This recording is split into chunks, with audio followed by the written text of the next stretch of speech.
Maybe you are using the wrong wedges. Cleveland CBZ's brand new wedges. This is game improvement meets tour feel. So we're getting an absolute amalgamation of Cleveland's wedges. We're now seeing Z alloy come through into their cavity back wedges. 25% softer, they're saying, than the prior model. And I think you can really feel that. Like, I do think you can start to feel that that is different to the one before. It does start to feel more like those players' wedges. Do the bladed version of these wedges look better? Yeah, definitely. I would say you would argue that they do absolutely look better.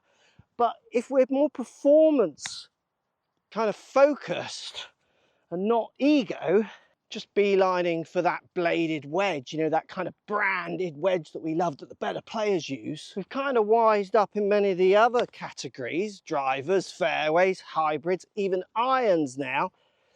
Oh, Poppy, that's my problem, contradiction in those two, is kind of going, but in the wedges, is it maybe one of the categories where it's hanging on far too long?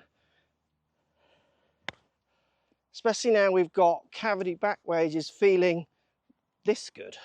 So we've got that combination of forgiveness philosophy with modern irons, perfect for players, wanting that consistency, touch and feel around the greens, but then they're trying to blend more with what maybe lots of you are actually using in your golf bags already, as in cavity back irons. It's got the normal features, zip core for improved MOI and control, plus UltiZip grooves for spin and hydro, spin face tech for wet condition performance. So you're getting everything that you would expect from the face of a Cleveland wedge, and the design in the sense of where they put CGs and what have you to try and make sure that you get the most performance from different launches, different lofts throughout the set.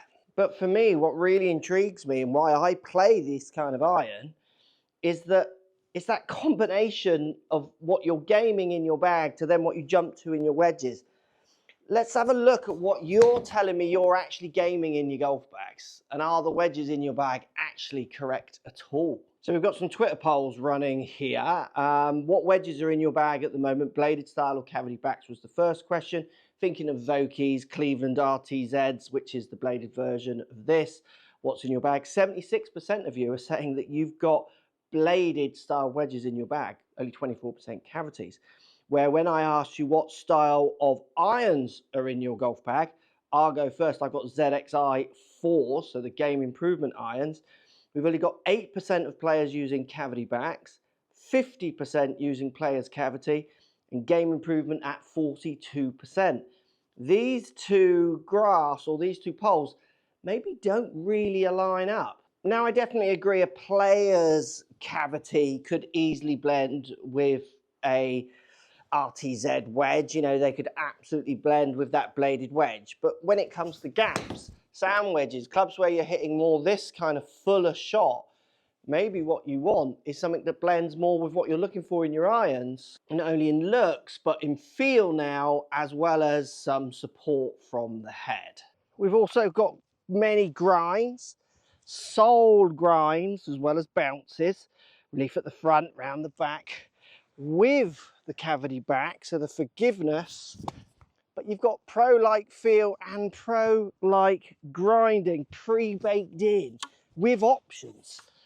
And that's normally what would stop people thinking about this kind of wedge, because you're getting all those better options in the player-like wedge, but you're getting it in that cavity back design too.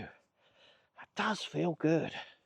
So let's do a little compare here. I've already done this on the course. I've got an RTZ wedge and my full face CBZ, full face being slightly higher up here and grooves going all the way up the face, compared to the more regular face that most of you are probably used to.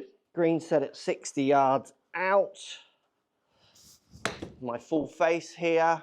Again, not the world's best strike there, but still feel like this club's going to try and help me move that on.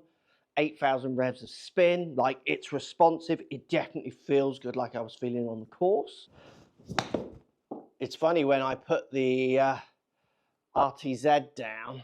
So much of it is about conditioning, I feel sometimes. Like it just feels so much smaller and hitting full shots with it compared to my irons. You know, I mean, it's not, will it make a difference in how much it helps me? Fractions, but it's fractions that sometimes all we've got in golf.